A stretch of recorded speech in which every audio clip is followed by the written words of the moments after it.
y'all getting up close and personal with TR Gifted. Get the gang. To answer the first question, what first got me into music was my brother. My brother wrote my very first song for me, and from that point forward, I always wrote music, and it was a thing. And I constantly always wrote every single day.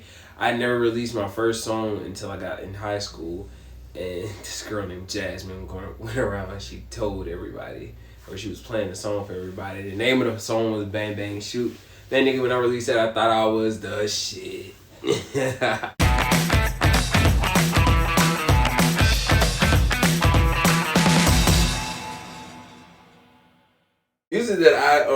The music that I typically create is a combination of pop, R&B, and hip hop. Like, so as you're listening to Vices, you'll get songs like Room, which is very R&B, and then you'll also get very hip hop songs like Pressure that closes out the album, but you also can get a very pop song like the Bar Anthem or Tonight, just to name a few of my favorites.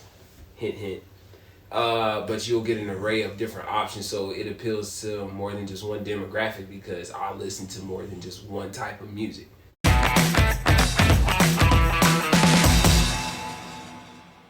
So my creative process is mad simple. Like, I'm a plain Jane when it comes to the creative process. Like, as long as I like the beat, it's great vibes in the studio. You got a bowl. Smokers don't know what I'm saying. As long as you got a bowl and a little liquor in there, and then it makes for a hit. And then just being around great people with good energy. Like, I believe it's important to surround yourself with people that got the best intentions for you. And like, I don't like everybody all in my studio session. I like my studio sessions to be very intimate, with just me, the producer, and someone that I know who's gonna give me honest feedback, and then the motherfucking beat. And I'm just like, that's it. But that's all I like in there. Like, I need a crowded studio and a bunch of people around me to nod their head to validate me in my music. Like, I don't know, me.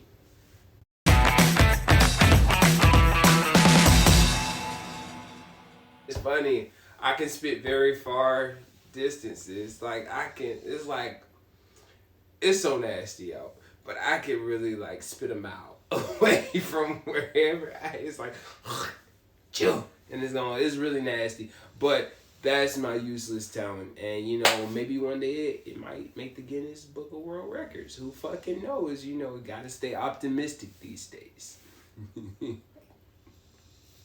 Fucking spit them out away.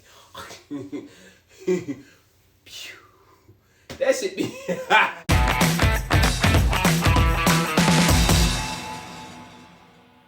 If it wasn't for my music career, what would I be doing? I probably would end up being a news anchor. I used to really want to be a news anchor really bad when I was young, until I realized it was like, you got to work on holidays, you got to be on call, and I was like, eh. Instead of taking a left, you had me write it fucked up. I'm not doing that shit. So I got out of it. I was like, yeah, and then found music, and then music was just, ever since then, we.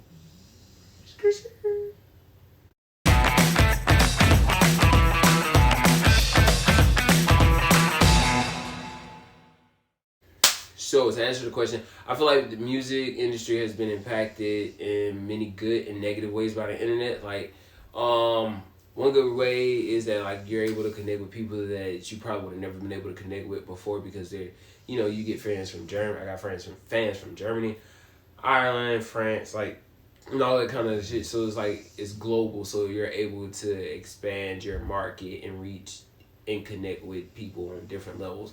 The downside is you have like the blogs and stuff that'll make fake stories about you, and then just the internet trolls. So I don't know, I guess sometimes like that can kill an artist's confidence as well too, just depending upon how strong you are. If you don't have thick skin, like, it's a really hard industry to go into, because not everybody's gonna like what you drop, or not everybody's gonna like everything that you do. So you have to be able to decipher and be comfortable with who you are in the music that you make as you proceed in your career.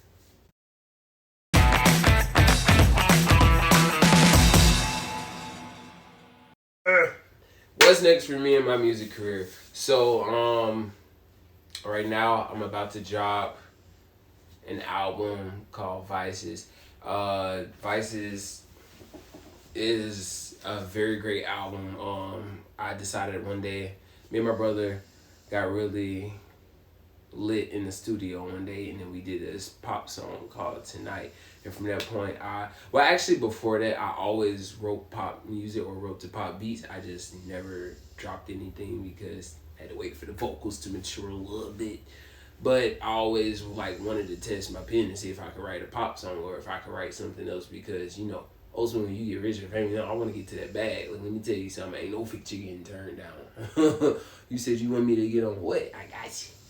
So that's what made me start writing the different beats, and also because I listen to different types of music. So I want to see, if I can do it or not. So that's what actually led Vices to start. Vices began to turn into more an urban pop sound, and it's very different from anything that you'll hear from any other artist. And I like that about my music, or I like that about what I'm doing right now, is because it's different. Like, I don't fall into the norm or the box that everybody tries to, put a rapper into or put an artist into. Like, it breaks the boundaries, and it is very genre bending in a sense. When you really stop and you listen to, like, oh wow, listening to Bar Anthem, which is a very pop song or very pop hook, and then you hear the verse and it's spitting, like, really listen to what it's saying. And I don't know, I guess just that's what's next pretty much for me in the career. I'm really want to potentially turn Vices into a visual album and drop like a little visual for every song, but don't hold me to that. And then probably May of next year, we'll start working on the next album. A lot of it is already written and already, like, I write every day, like I said. So, like, I have a lot of content. So some of the content might already be done. I'm still not sure. I definitely want to get into being a little more. I'm not going to give you them secrets yet. You'll have to wait and see it on the next album, because I was just about to get in and tell you the whole game plan. But you'll have to wait till the next album to catch the rest of basically what's next to come. But the sound is going to continue to get better. Me and my team, we've been working diligently every single day to make sure that Vices sound as great as it does, and then just going back and forth and sending things over and over again. And I really appreciate my team and everything that they do for me, because let me tell you something, you're nothing without your team. Your team is what helped you get to where you want to be at, so you have to treat your people how you want to be treated, and know who your day ones are and ride with your day ones, because they believe in you more than you believe in yourself sometimes. So those are my quick questions. We're getting to know TR Gifted, Gifted Gang. Also, got my hand in merch, so check out that merch line because it's litty. Yeah, but it's TR Gifted, y'all. Dream Vices. So busy hating and catching up. It set me for my best and my shitty worst. And rain, sleet, or snow ain't never giving up. And I told my niggas shine, I'ma be the first. Sometimes in the cycle, gotta break the curse. I just wanna celebrate, I need a damn toast. To Vices on Vices and all them dark roads. Stand by me, stand by me. It's gonna be a long journey. Stand by me, stand by me.